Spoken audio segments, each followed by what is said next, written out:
Yeah, so, well, I just introduced myself to all of you.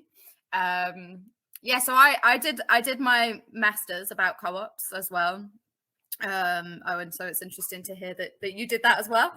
And I could talk about that for a lot longer.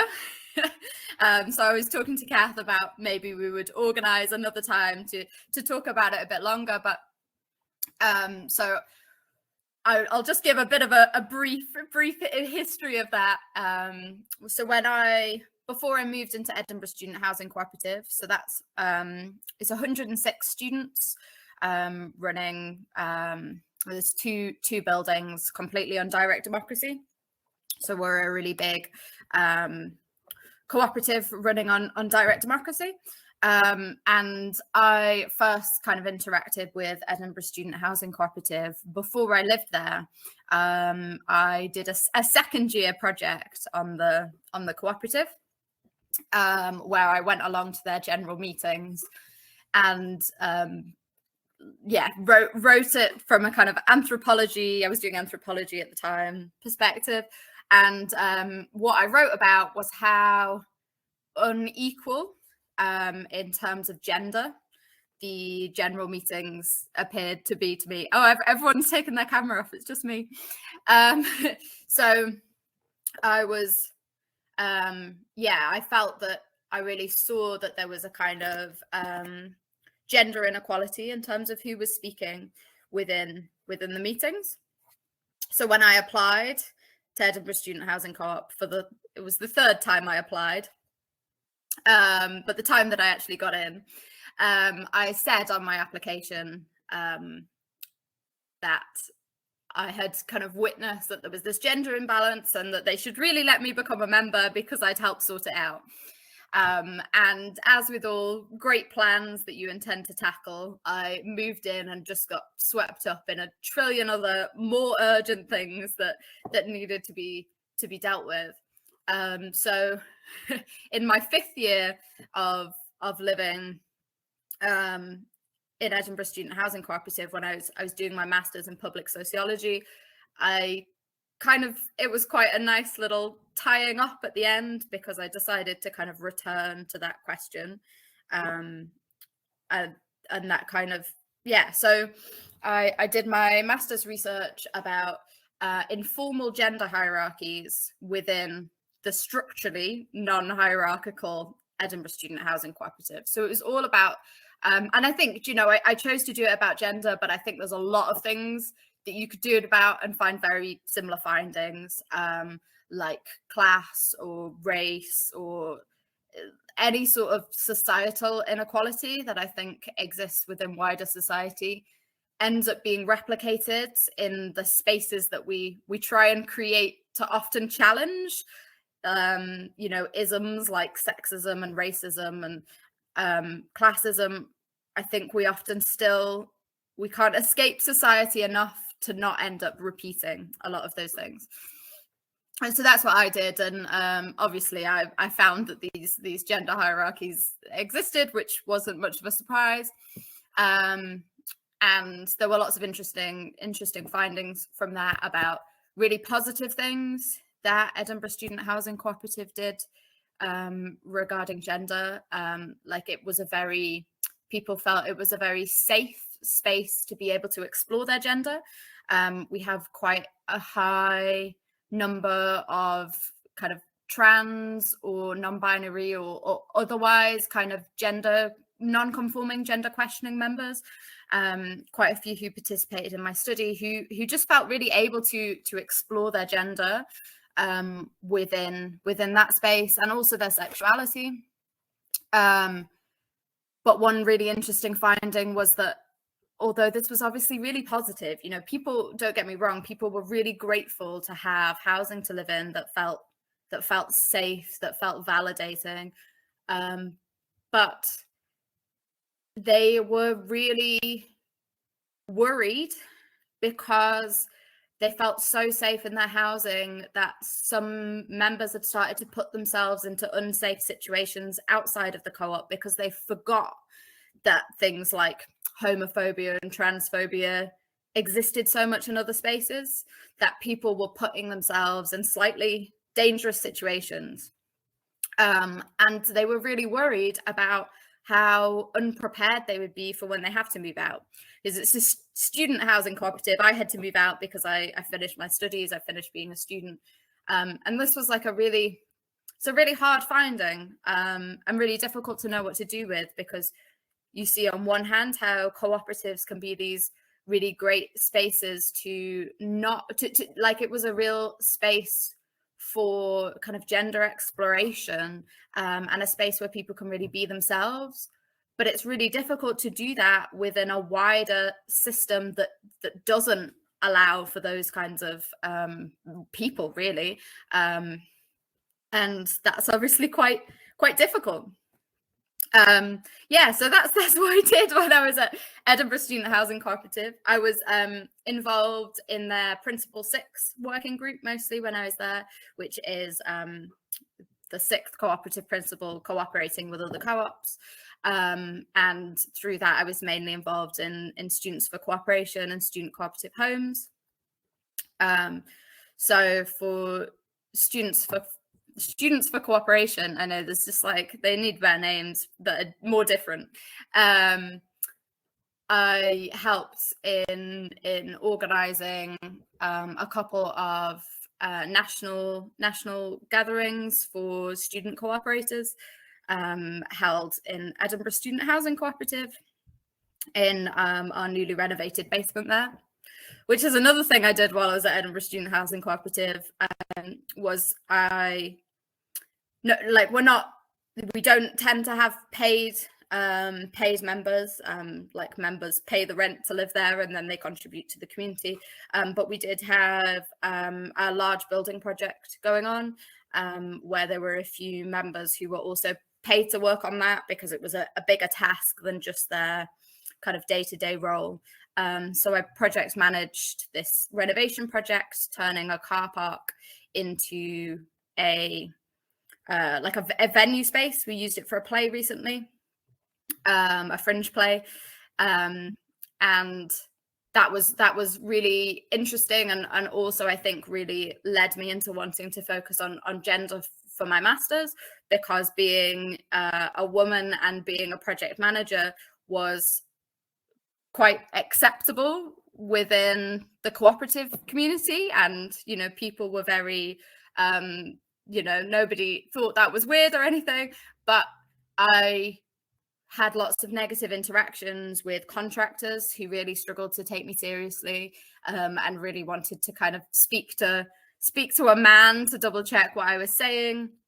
And I also really saw that there could often be quite gendered differences in the way people approach tools, because it was obviously, we were building this space together, and part of my job was to teach people how to use like power tools safely to build this space. And there was a definite difference in the kind of confidence levels that people came with, and I could see how empowering it was for people who hadn't had any sort of construction experience before. I think in part because society hadn't seen them as the kind of person who'd be interested in that, could really get a lot out of learning those skills that they'd not had access to before. So anyway, I'm just like talking around in circles now. And so I've recently moved out. Can you tell us a bit more about Students for Cooperation? Yeah, so Students for Cooperation it's a network of student cooperators, whether they're in existing co-ops or they're just interested in co-ops and are students. And mainly what we do is kind of training and networking and activism around cooperatives. So we had our last gathering in April, where I think we had about 45 people come, and we hosted them all at Edinburgh Student Housing Cooperative. And it's just a space, as well as kind of training in a very Skillshare way. It's a space to just meet other people and learn from each other, and to really kind of emotionally support each other, which I think it can be quite hard when you're a student and you're also involved in the responsibility of being part of running a co-op, and I think we really need spaces like that to support each other. And so the members, it's a secondary co-op, so the members are cooperatives themselves, whether that's a group trying to set up a co-op or an existing co-op. It tends to mainly be food co-op and housing co-ops. Does that answer? Does that tell you a bit more? Yeah, it does. And you mentioned, I think, getting together and how decisions get made. Yeah, grand. Mm-hmm. Yeah, so we usually just have kind of online meetings, but I think the main focus of what we do is having these kind of big national gatherings, which are exhausting when you're organizing them, but very enjoyable to attend. I would say. And then because I've finished being a student, as I've said, and had to move out of Edinburgh Student Housing Cooperative, I've been looking to get involved in the cooperative movement outside of just the student cooperative movement. So through that, I have become involved with Ways Forward, Cooperative Ways Forward. And they're organizing, that's a conference that usually runs every year, but obviously with COVID a bit less so. And yeah, it's a conference about co-ops, and the topics are quite different each year. I'd never been to one before, but I saw that they were looking for people to get involved in that. So for my undergraduate, I actually did sustainable development. So it was really exciting for me because the steering group decided that we would be doing the conference about it's cooperating for climate solutions. So the idea is that we're bringing together people within the co-op movement and people within the climate justice movement to learn from each other, and kind of start conversations between those two groups. Like, how can people within the climate movement be learning from kind of cooperative ways of doing things, working together, looking at cooperative models as kind of alternatives to capitalist ways of doing things sometimes, and then how can co-ops be making sure that they're really thinking about climate justice in everything that they do.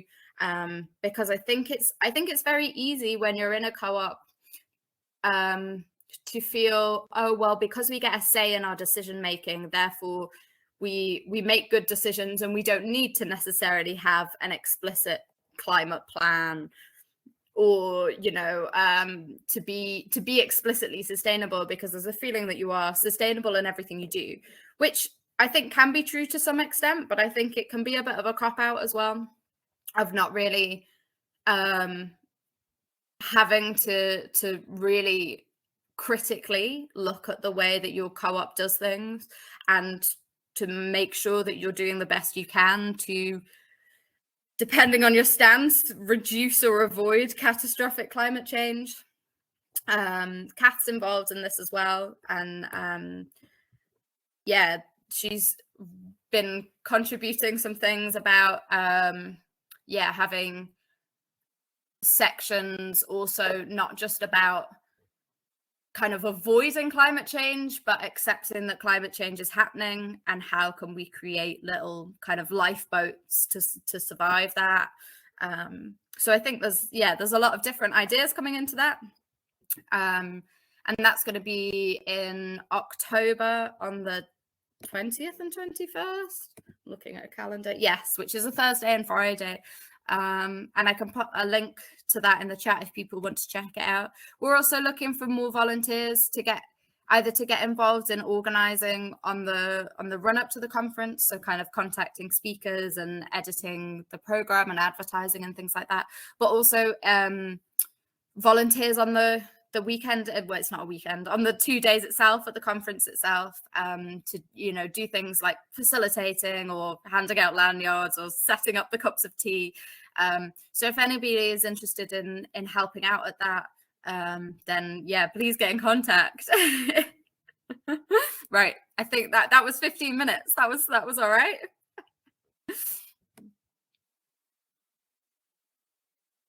Any questions on any of the weird things that I said?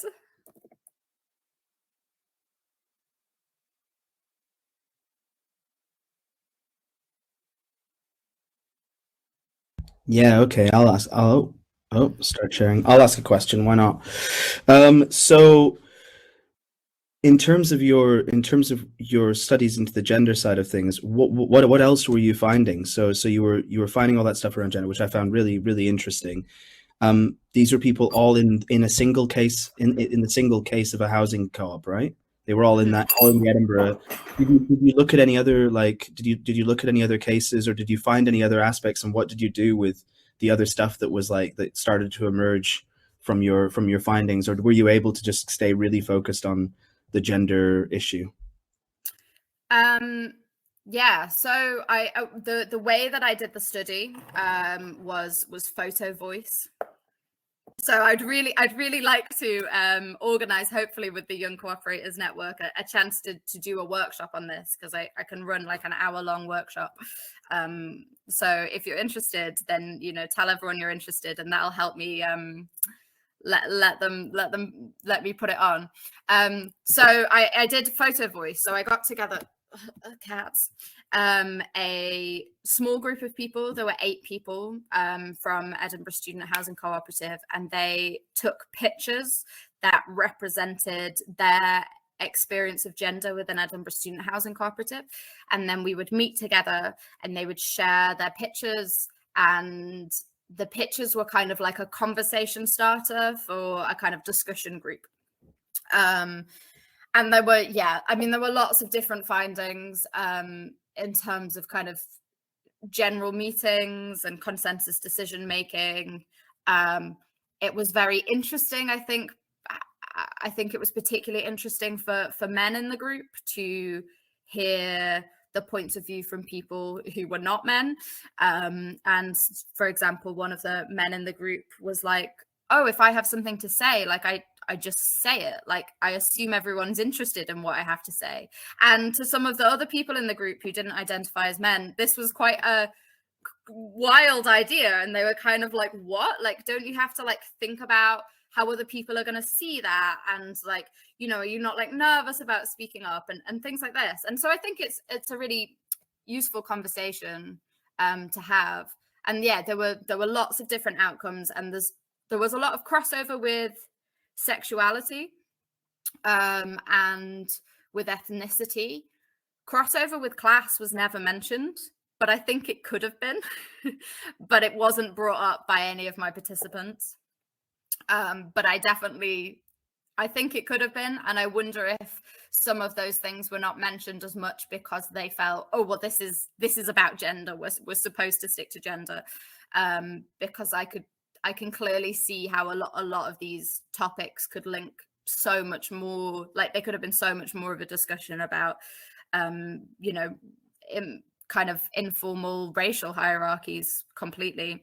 I mean, Edinburgh's generally a very white space, at Edinburgh University, definitely. And so I think Edinburgh Student Housing Co-operative is as well, but I think that means that it was difficult for me to hear some of those voices in my study. But obviously we're doing something wrong if we're not able to be like, we have a larger trans kind of membership, like, than I think there are trans people in the general population. And I think it would be very possible for us to be like that, attracting people who are marginalized in other ways. In terms of like outcomes, the main thing is these gender hierarchies exist, and every bit of literature written about how to tackle informal hierarchies is something that is already done within Edinburgh Student Housing Co-operative. So it's really difficult to know how, like, I found this thing exists, but I have no idea how to tackle it. So my personal main approach has been, there are studies showing within consensus decision making, the more people collectively and individually reflect on power and participation, the more equal the decision making is. So my approach is just to tell as many people about it as possible, talk to everyone about it, and get people to be reflecting on, collectively together in a group, but also individually on what kind of power you hold in spaces. I think there was only kind of one thing that came out of the study that was a kind of quick fix. And that was about pronouns, where people were saying kind of, at the start of meetings, we always do names and pronouns, and people felt that the way that that was asked, in terms of like, say what your name and your pronouns are, makes it seem that pronouns are very fixed. And a very easy change is, tell us your name and what pronouns you're using today, what pronouns you're using for this meeting, just to reflect the fluidity that a lot of people feel around their pronouns, and make sure that they know they're not. People were very nervous that if they outed themselves and then they turned out to be wrong, people would be like, oh, but like, I thought you were changing your gender to be a man and now you've decided that's all wrong. They really felt that, that was a really difficult situation for them. So reflecting the fluidity of pronouns was a kind of the only easy fix, really. Sorry, I really answered that question really longly. It was great. And then to change the subject, unless anybody else has any questions, but nobody else has turned their camera on, so I'm just going to keep the conversation going until somebody else jumps in or says something in the chat. But to move away from that then, so you were saying about Students for Cooperation, which is a separate organization that Edinburgh Student Housing Co-op's part of. And you were saying that you ran an event at the Edinburgh Student Housing Co-op. But you also ran events elsewhere too. Is that correct? And then, so I was kind of wondering, what one of the things with the YCN is, we want to get back to having those gatherings. They were really profound back in 2015-16. They're bound to still be important now. COVID did what COVID did. But I was interested in, so obviously if you're inviting loads of people into your home space, then I'm assuming, and correct me if I'm wrong if these assumptions are incorrect, and I'm sure you would, but that there was quite a high level of participation and engagement within the co-op because people were coming into their space. Has that participation and engagement from the Edinburgh co-op sustained into other elements of Students for Cooperation, or for other kind of like exercises in turning outwards and connecting across the country? Or did you notice that it was kind of like the same small committed group that kind of were like, okay, well, we're engaged here and we're engaged when it goes elsewhere and so on? Yeah, so in terms of when we hosted the last couple at Edinburgh Student Housing Co-op, just because we're the biggest cooperative within Students for Cooperation, like there's nowhere else that has the space to host everybody. So it's a bit more expensive to do it somewhere else when you've got to hire space and find beds for people. I would say, yeah, when it's been held at Edinburgh Student Housing Cooperative, there's kind of a core number of people who are generally committed to co-op stuff, not necessarily just Students for Cooperation, just generally people who put in a lot more of the work, who would come along to kind of the daytime things. The fact that we offer free food and there's parties every night means that a lot of those people who don't usually engage will come for those sections, which I think is a really important way of getting people interested in that. I wouldn't say that a lot of them are then, they're not coming along to the online meetings or things like that, but there are, for example, meeting. It's happened a few times that people who are less engaged have maybe met somebody else who's like, oh, I'm thinking about starting up a co-op, and they're able to tell them a bit about what Students for Cooperation is. They're able to signpost them to the right places.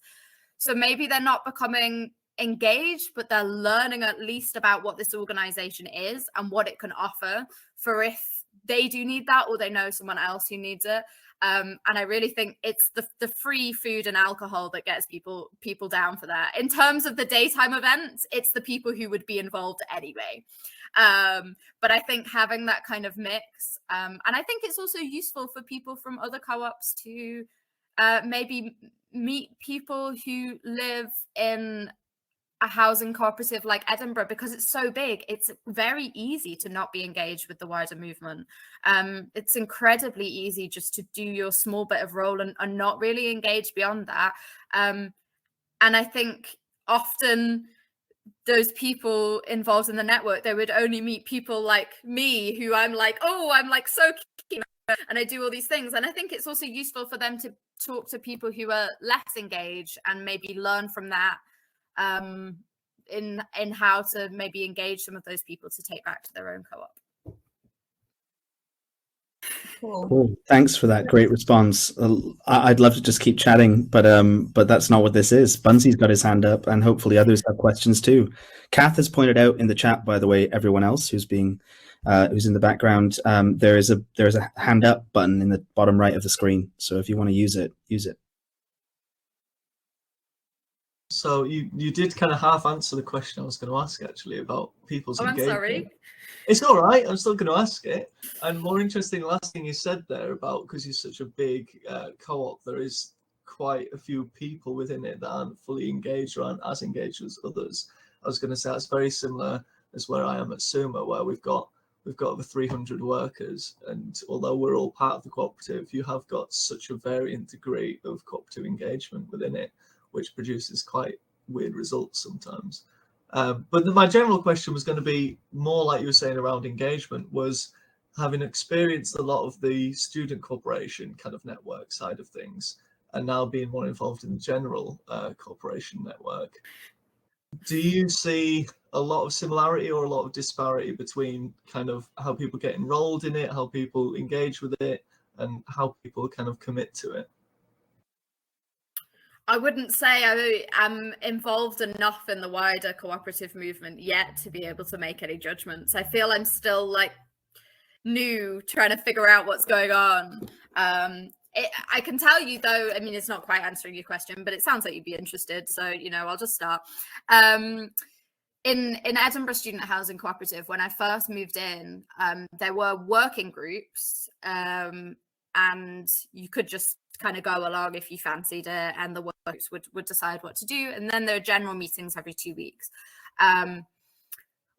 What happened quite shortly after I moved in, and maybe about 6 months after I was living there, was they introduced something called the work share plan, which was where everybody in the co-op was given a role and assigned to a working group. So whereas before there was maybe an informal expectation to be involved, there was no, maybe requirements a bit strong, because the first workshare plan was quite optional, but everybody was given a role, but it just wasn't like enforced that you did it. And I think the attitude over the time that I've lived there changed so much. Like, I remember early meetings about the workshare plan, there was a suggestion, oh, what will we do if somebody doesn't do their role? And somebody's like, oh, like we could evict them, and everybody laughs because it's so ludicrous, because we kind of never do that. And now it's been added into the lease that actually you can be evicted for not doing your role. And the attitude has completely changed, because most of the people living there now don't remember a time before the workshare plan.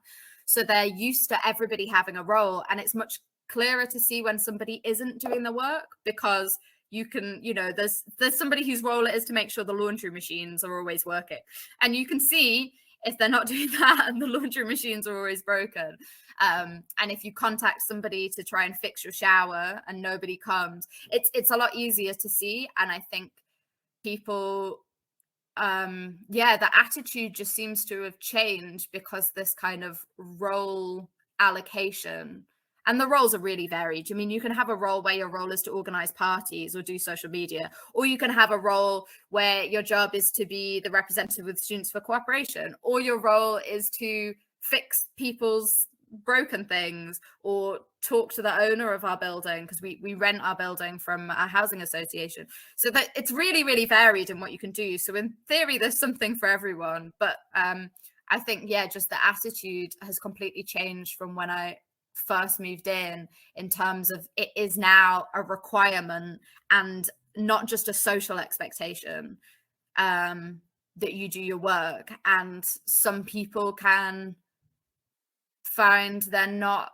as socially accepted if they don't get involved. There's a kind of, oh well, that, you know, kind of that person doesn't do their role, they're not really contributing to the community, which is really different to what it was like at the start. I mean, it's such a new like, it's only been running for, I don't know, 7 years or whatever, 8 years, so we're still working out how we do things.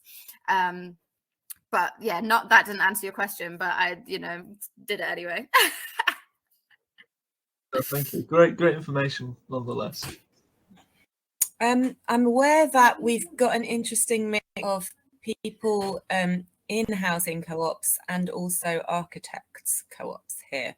And I'm wondering whether there's any conversation or questions, either that housing co-op people like Polly and Emily from Morel House in York, or Mike and Lee, Garni, or the other way around.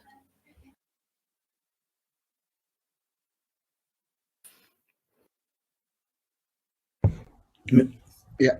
Oh, yes.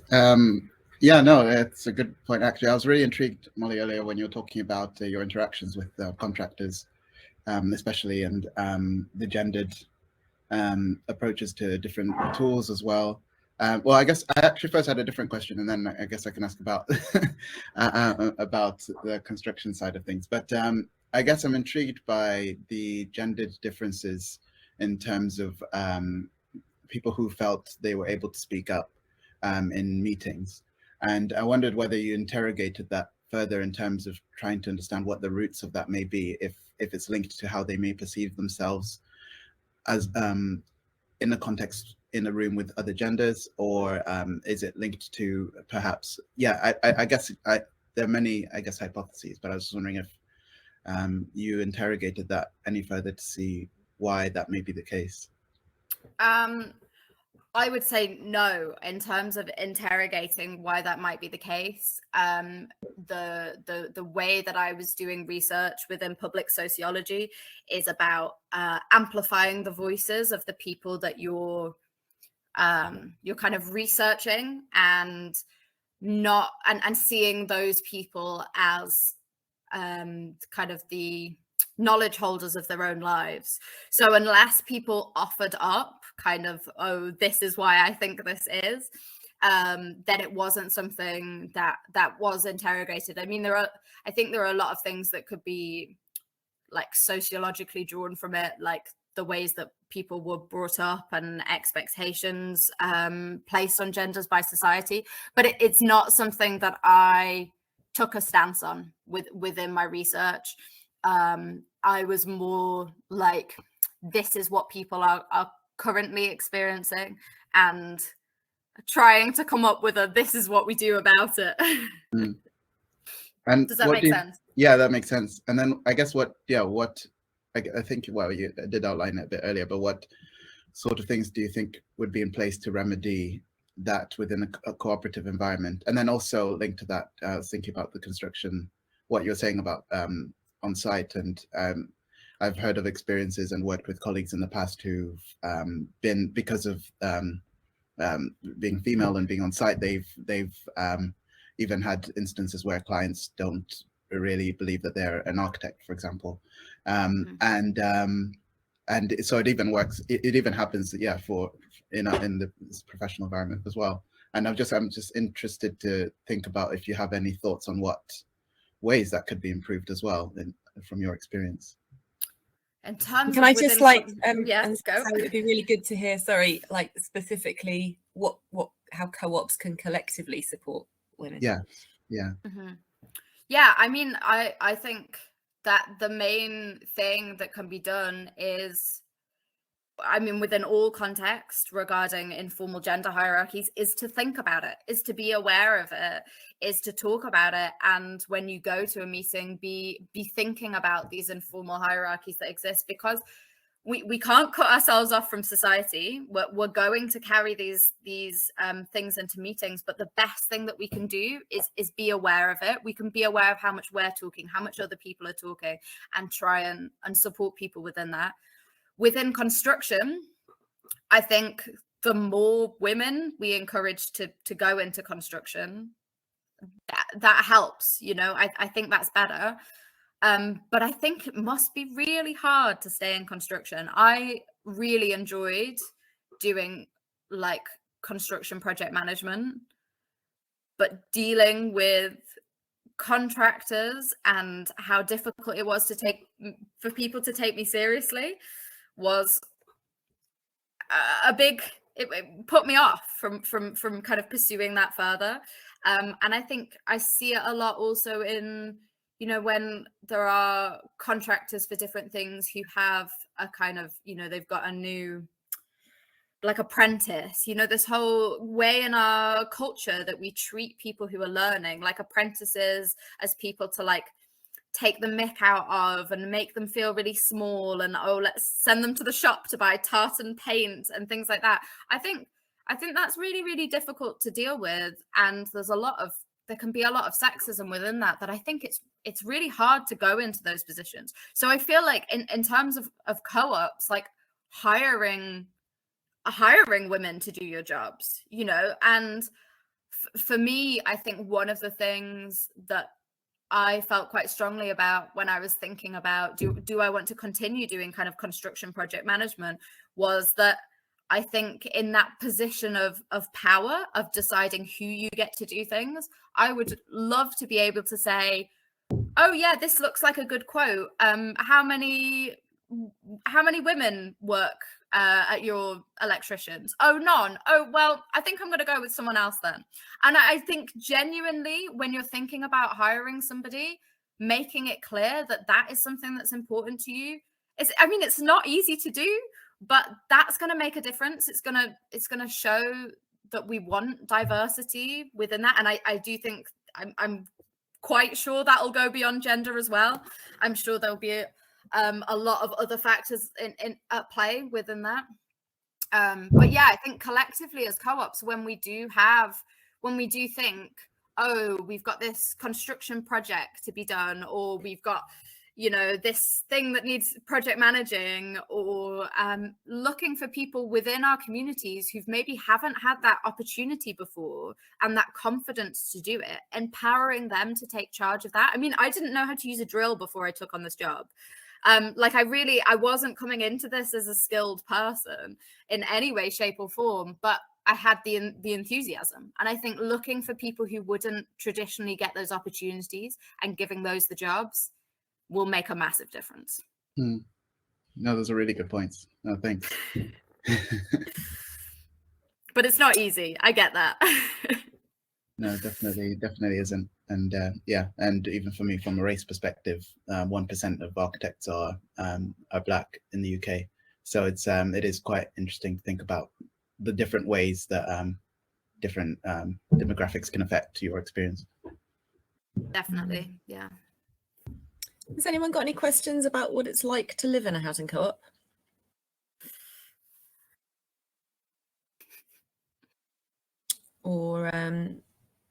Or yeah, does anyone have any questions for Wangani and Transition by Design? I know there was a sort of link at one point between Transition by Design and the Morel House or Your Space project, but I don't think it's the people who are in the room who were that link. So I'm not sure really where it goes.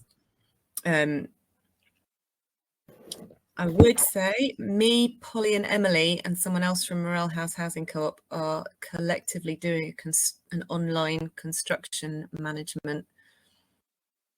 project course, which is quite good. We're just like meeting every couple of weeks and going through the materials and pretending we're one person to submit stuff. And I think that's just giving us collectively some things to think about with the upcoming build that will be happening in a couple of years. That feels like just gives us a lot more confidence. Yeah, just to respond to that, I'm just going to say, like, I think like it would have been faster, probably cheaper, maybe, yeah, but maybe not as nice to outsource. I mean, this building project, I mean, it wasn't a small renovation.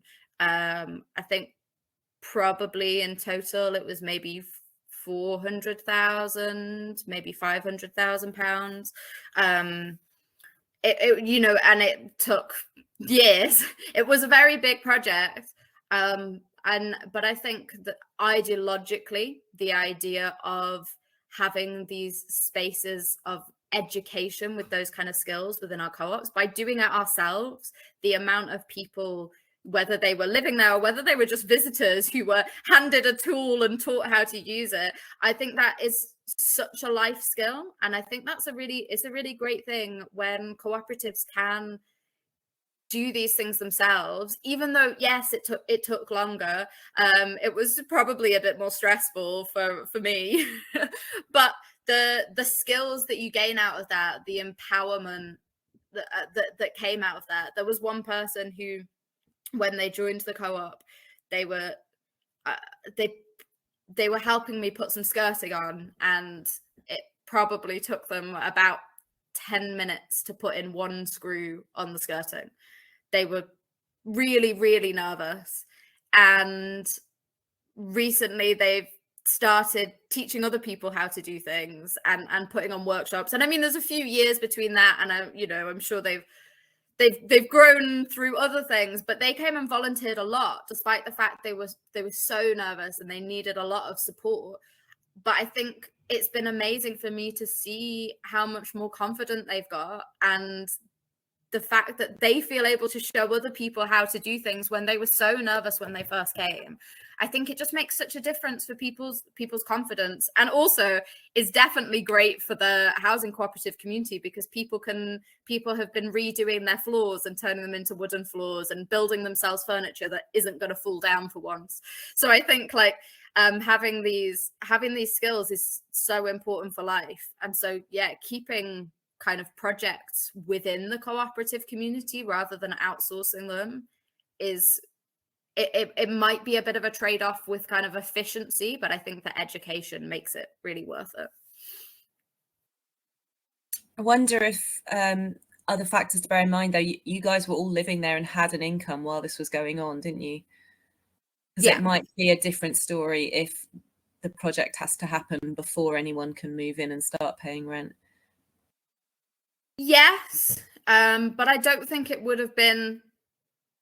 It would have been faster and it would have been cheaper, but not by as much as you might think. Building projects do just take a long time, and yeah. So I mean, I do totally get that, but I think the quality of what we built and it's much more suited to our needs. It was very difficult at first at Edinburgh Student Housing Cooperative. They were looking, they had architects who'd done student common rooms before, who were designing a very student common room, soulless, weird spaces that just didn't suit our needs.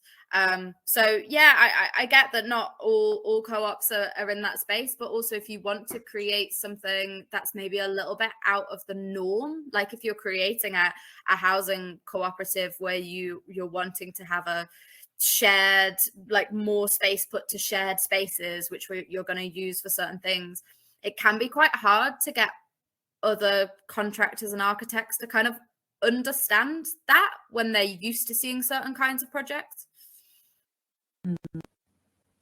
Thank you. I'm just kind of thinking there's so many co-op projects going on and community-led housing stuff, and I know the transitional design often quite a lot of stuff, but whether there's a sort of a co-op forum where discussions can be had or ideas or top tips can be shared, rather than kind of only within an existing contractual relationship. But yeah, Wangani, how generally linked into discussion forums or networks is transition by design? I think it's something that we are looking to grow back into a lot more. That we held an event in 2017, I think, which we called House of the Commons, and that gathered lots of different people across the just across different social enterprises and across the construction industry, as well as I think we also had quite a few different cooperatives represented, and it was almost an event to kickstart a conversation thinking about affordable housing and things. And I think that's something that we've been talking about. We want to have something like that again. We haven't made the most of the opportunities to be active in these sort of spaces, or be having more interactions with cooperatives, just to have shared learnings. And it's been so valuable hearing everything that has been said today, and everything that you've said, Molly, as well. And I think we definitely, this has made me want to do that more, because I think there's so much that we can learn from one another as well. And just, I know that Polly's being very quiet. Just want to mention that Polly's also doing a Master's in Sustainable Architecture at CAT at the moment. So we're quite construction heavy in this call, which is great. Okay. Unless there's any very last questions, which I'm going to give a couple of seconds for, we'll move. Oh yeah, great. You can say something, Polly. But after you've spoken, we'll move on to just a quick update on what YCN is up to. Off you go, Polly. I'm not sure I had a question. I actually just wanted to say hello. I was expecting Emily, and then she never turned up. I think she's gone back to bed. But thank you for talking. It's really interesting just to tune in with what's going on. Yeah, I feel like there's, like Kath's right, that there's so many links with what Moral House is doing at the moment. And I feel like I just want to collect everything that you've just said and maybe watch back this recording, because it's been really, really helpful. I don't know if you touched on it, but has anybody come across Emma Appleton's 100 Ways to Change a Building site? I don't know if that was brought up at any point.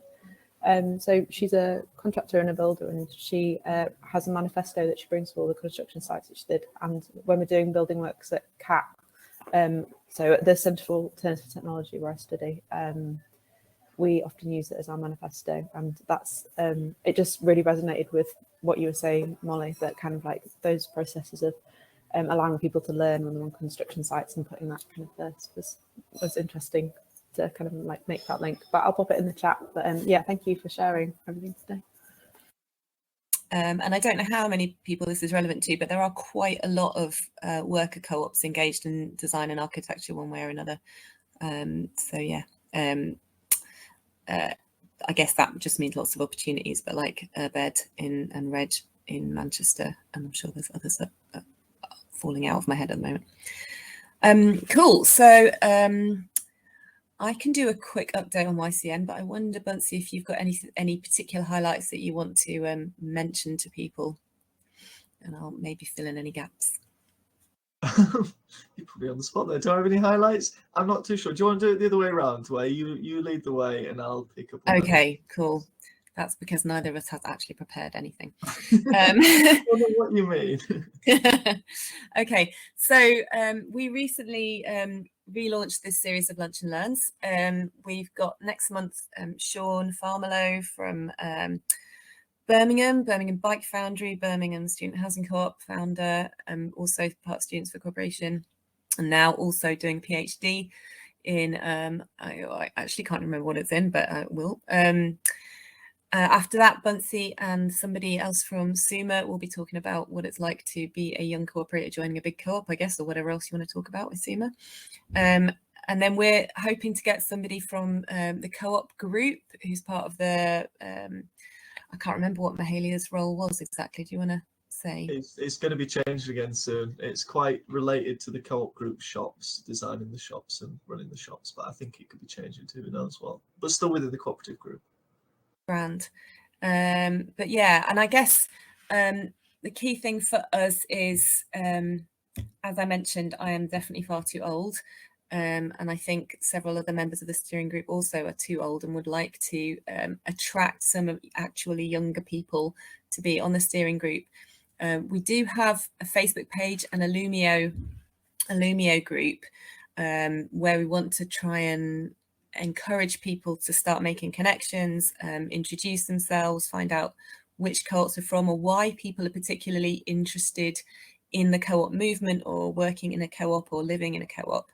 And I'm interested particularly to hear why people think it's useful to have a young cooperators network, because the reasons that it's useful are therefore what we should actually do something to encourage. And my assumption is that people want to connect more with people their own age or closer to their own age, rather than just kind of going into spaces full of very, very experienced, we call them the grandfathers. Yeah, so that's my guess. Since we're running out of time, I'm going to encourage that conversation to happen on Lumio.